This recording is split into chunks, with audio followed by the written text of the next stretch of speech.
A maioria das grandes ideias, elas não têm uma certidão de nascimento, sabe? Elas surgem, evoluem com o tempo. Mas e se a gente dissesse que o conceito de literatura mundial tem uma? E que a gente pode apontar para o dia, a hora e o local exato em que ele nasceu? É uma afirmação bem forte, né? Geralmente, quando a gente fala do nascimento de uma ideia, é mais uma metáfora. Mas nesse caso, não. A gente tem um documento. Quase um registro de cartório narrando o momento. Exatamente. E para nossa análise de hoje, a gente vai mergulhar na história surpreendente e, vamos ser sinceras, um tanto cômica desse momento. A nossa fonte é um relato fascinante, baseado nas anotações de Johann Peter Eckermann. O assistente do famoso escritor alemão, o Goethe. Isso. A nossa missão, então, é explorar essa tarde específica, 31 de janeiro de 1827, para entender como uma ideia tão grandiosa pôde ter um começo tão mundano e, francamente, tão inesperado. E para a gente visualizar a cena, é importante entender o contexto, sabe? Estamos em Weimar, na Alemanha. O Eckermann, que era um jovem escritor, já estava na cidade há mais de 1 ano e meio. Ele trabalhava como uma espécie de secretário, de confidente intelectual de um Goethe já idoso. E ele tinha uma rotina estabelecida. Exato. Algumas vezes por semana ele ia visitar o mestre para jantar e, o mais importante, para ouvir e registrar os pensamentos dele. Acontece que naquele dia, uma quarta-feira, já fazia uns dias que eles não se viam. Isso significa que o Goethe estava com vários pensamentos acumulados, sabe? Quase represados. Ele estava pronto para despejar tudo no jovem assistente. E o estopim para essa conversa monumental foi algo incrivelmente simples. Goethe menciona, quase de passagem, que esteve lendo um romance chinês. E a reação do Eckermann é imediata. Imediata. Ele fala, sério, isso deve ter sido bastante estranho. Uma frase que, pra gente hoje, soa quase preconceituosa, né? Mas que revela muito sobre a mentalidade da época. O que é fascinante aqui é como essa simples reação já revela uma visão de mundo, assim, profundamente eurocêntrica. Para Eckermann, a China era um lugar de porcelana, de seda, talvez de filosofias exóticas. Mas não de romances no sentido que eles conheciam. Exato.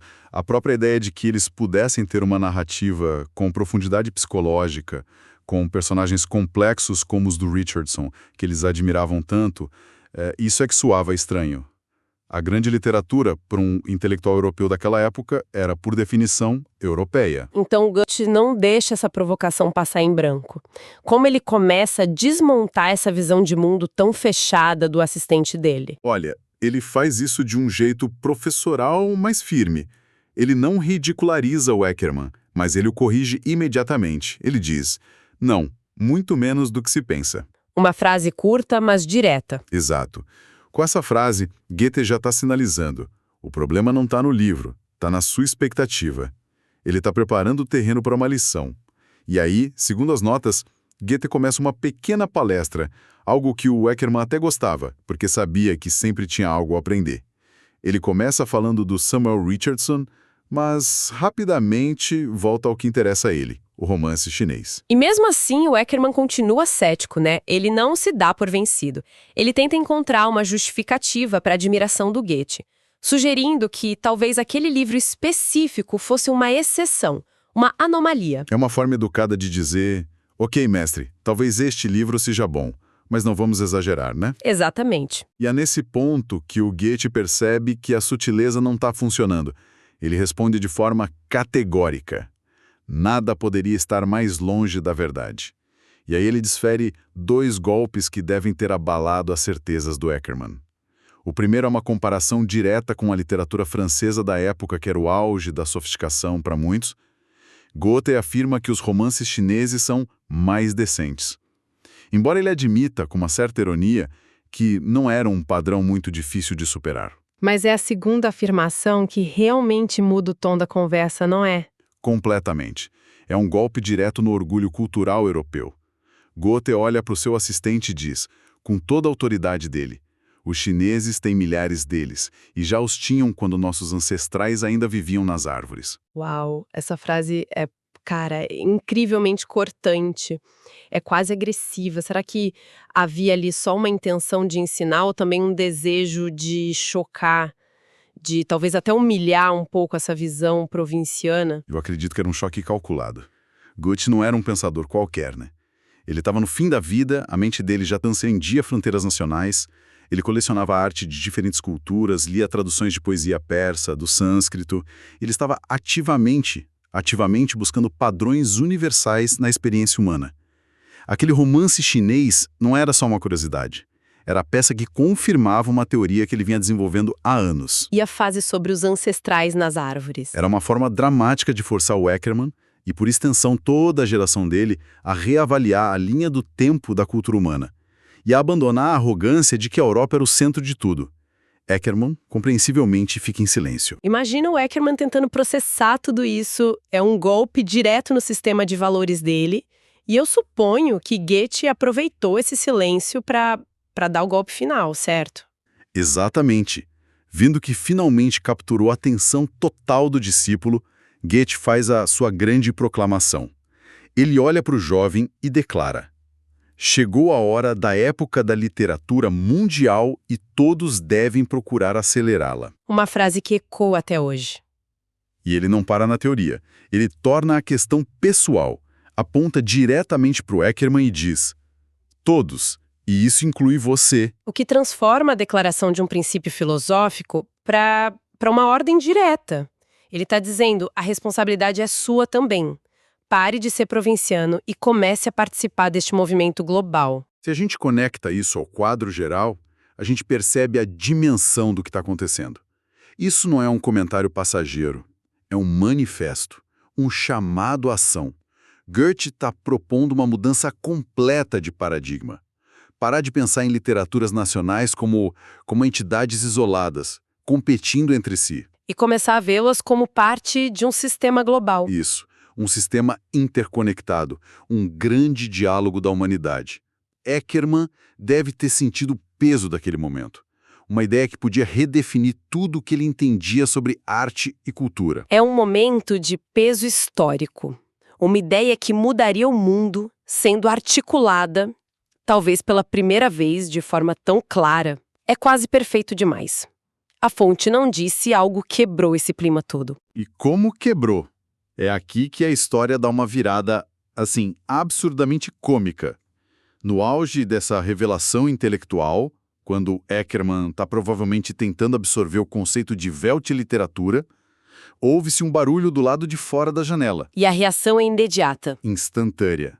Goethe, o grande sábio, e Eckermann, o aprendiz devoto, esquecem completamente a China, a história da literatura e o futuro da cultura mundial. Eles esquecem tudo. Tudo. Os dois empolgados pulam dos seus assentos e correm para a janela. Pelo que exatamente que poderia ser tão importante a ponto de interromper o nascimento da literatura mundial? Trenós. Aparentemente, um grupo tinha saído em trenós puxados a cavalo de manhã, e o retorno deles era um dos eventos mais emocionantes que poderiam acontecer numa tarde de inverno em Weimar. Não acredito! A cena que o Eckermann descreve é maravilhosa. Os dois homens, o gênio idoso e seu jovem assistente, com os narizes pressionados contra o vidro frio da janela, cheios de uma expectativa quase infantil para ver os trenós passarem. A literatura mundial podia esperar, os trenós não. Isso é fantástico. E para aumentar o anticlímax, eu suponho que não eram os trenós. Não eram. A fonte nos diz que eles voltaram para os seus assentos visivelmente desapontados. Goethe até tenta retomar o fio da meada, perguntando onde estávamos? Ah, sim, literatura mundial. Mas a energia, a magia daquele momento de revelação já tinha se dissipado. A bolha intelectual tinha estourado. Completamente. E o universo parece conspirar para que a conversa não se recupere. Pouco depois, ouve-se um outro barulho lá fora. Ah, não! E mais uma vez, sem hesitar, os dois abandonam a discussão para correr novamente até a janela, cheios de esperança renovada. E de novo, a mesma decepção. Ainda não eram os trenós. Ainda não. Eles voltam aos seus lugares pela segunda vez. E a partir daí, a conversa morre de vez. O registro de Eckermann diz que Goethe continuou a falar disto e daquilo de forma bastante apática. Sem o vigor de antes, até que chegou a hora de Eckermann ir embora.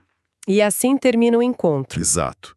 Com duas interrupções frustradas e um final melancólico, termina um encontro que deu origem ao conceito de literatura mundial. O que levanta uma questão importante sobre como a história é registrada.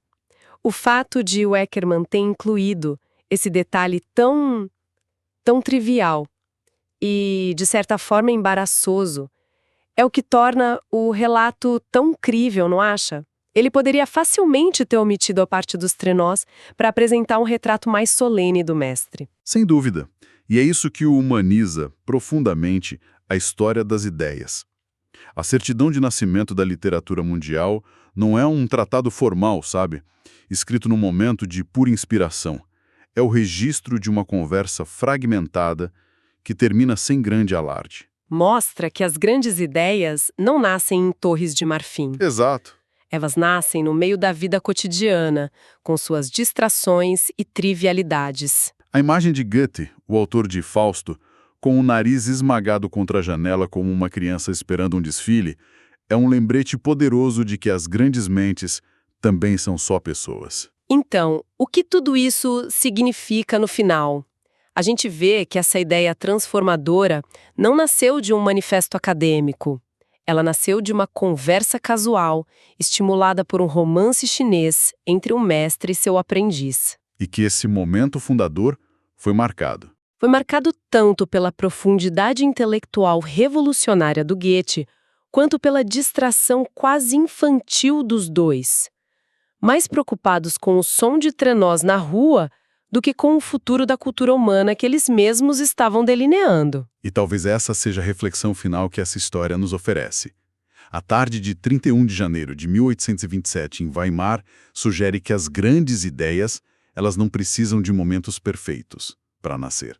Elas não exigem silêncio absoluto ou foco inabalável. Pelo contrário. Pelo contrário, elas surgem nas brechas, nas interrupções, no fluxo muitas vezes caótico e imprevisível da vida real. Fica a pergunta: quantas outras ideias monumentais podem ter nascido não apesar das distrações do dia a dia, mas talvez por causa delas? O que acontece quando a teoria grandiosa encontra a realidade mundana dos trenós que não chegam? O que me faz pensar que talvez essa seja a lição mais profunda de todas. Talvez a própria ideia de literatura mundial só seja possível porque quem escreve e quem a lê são pessoas que se distraem com trenós. A universalidade que o Goethe buscava não está só nas grandes tragédias ou nos poemas épicos, mas também nessas pequenas e triviais humanidades que todos nós compartilhamos, seja em Weimar, em 1827, ou em qualquer lugar do mundo hoje.